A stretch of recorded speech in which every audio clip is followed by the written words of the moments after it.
Lok Sabha elections की शुरुआत जोरों शोरों से हो चुकी है और सभी इन इलेक्शंस के लिए बहुत उत्साहित भी हैं। ऐसे में हम बात करते हैं एक ऐसी टेक्नोलॉजी के बारे में जो इलेक्शंस में इस्तेमाल की जाती है और जिसकी हिस्ट्री भी बड़ी ही कमाल की है। हेलो एवरीवन, मैं हूं प्रकृति कौशिक और इस वीडियो में हम बात करेंगे ईवीएम के बारे में। उसकी शुरुआत कैसे हुई, उसे किसने बनाया और इसका फ्यूचर क्या है। ईवीएम यानी इलेक्ट्रॉनिक वोटिंग मशीन एक ऐसी मशीन है जो इलेक्शंस में वोट करने और काउंटिंग के लिए इस्तेमाल होती है। ये मशीन इलेक्शन के प्रोसेस में बहुत ज्यादा इंपॉर्टेंट होती है क्योंकि इससे वोटिंग का समय कम लगता है और काउंटिंग भी तेजी से हो जाती है। इसके अलावा इससे वोटिंग प्रोसेस में ट्रांसपेरेंसी भी बढ़ती है। सबसे पहले ईवीएम को एमबी हनीफा ने 1980 में बनाया था और इसका इस्तेमाल पहली बार 1982 में केरला के उत्तर परवूर में हुआ था। उस समय से लेकर आज तक ईवीएम ने भारत के इलेक्शंस में अपनी एक परमानेंट जगह बना ली है। लोगों ने बहुत बार ईवीएम पर एलिगेशंस लगाए हैं लेकिन इनका कभी कोई प्रूफ नहीं मिला है। इसके जवाब में इलेक्शन कमीशन ने वीवीपीएटी मतलब voter verified paper audit trail system को इंट्रोड्यूस किया है, जो 2014 में एक पायलट प्रोजेक्ट की तरह शुरू किया गया था लेकिन अभी पूरी तरह से एप्लीकेबल नहीं हुआ है।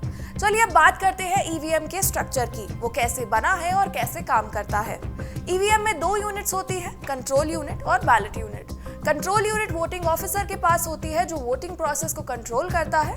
बैलेट यूनिट में वोटर के सामने पार्टीज के सिंबल्स और कैंडिडेट्स के नाम होते हैं जिनके आगे एक नीला बटन होता है जिन्हें चुनकर वोटर अपना वोट देता है। जब सभी वोटर्स अपना वोट दे देते हैं तो पोलिंग ऑफिसर कंट्रोल यूनिट पर लगे क्लोज बटन को दबा देता है। इसके बाद कोई भी वोट नहीं दिया जा सकता है। फिर कंट्रोल यूनिट को बैलेट यूनिट से अलग कर दिया जाता है और काउंटिंग प्रोसेस शुरू की जाती है। काउंटिंग के लिए कंट्रोल यूनिट पर दिए गए रिजल्ट बटन को दबाकर काउंटिंग शुरू की जाती है। रिजल्ट बटन को सेफ कीपिंग के लिए सील किया जाता है और ये तब तक प्रेस नहीं किया जा सकता जब तक क्लोज बटन ना प्रेस हो।